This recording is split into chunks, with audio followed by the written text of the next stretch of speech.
Jayesh Patel, director Sumul dairy. આજે સમગ્ર વિશ્વ 1 જૂન ને વિશ્વ દૂધ દિવસ તરીકે ઉજવતા હોય છે।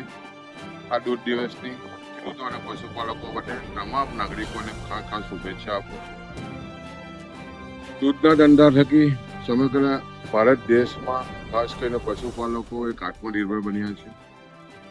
ભારત દેશ એ સમગ્ર વિશ્વમાં સૌથી વધારે દૂધ આપતો દેશ છે અને ખાસ કરીને તમે જો તો વિશ્વમાં જે દૂધનું ઉત્પાદન થાય છે દરરોજનું, એમાં 24% હિસ્સો આ ભારતનો છે।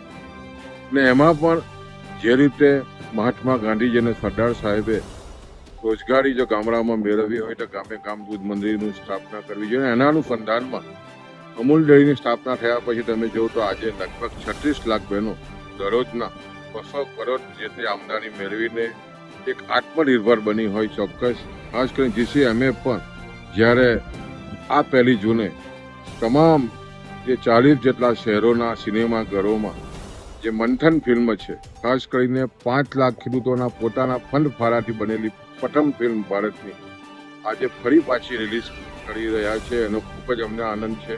અને ખાસ કરીને આજના 1 જૂનના દિવસે ખાસ કરીને જે દૂધ ઉત્પાદન સાથે જોડાયેલા પશુપાલકો તમે જો તો આજે સમગ્ર ભારત દેશમાં જે ઘઉં ચોખાની જે કિંમત થાય છે 8 લાખ કરોડ રૂપિયા, એનાથી પણ સવિશેષ દૂધનું ઉત્પાદન જ્યારે થતું હોય ત્યારે આજના દૂધ દિવસ પ્રસંગે તમામને શુભેચ્છા પાઠવું।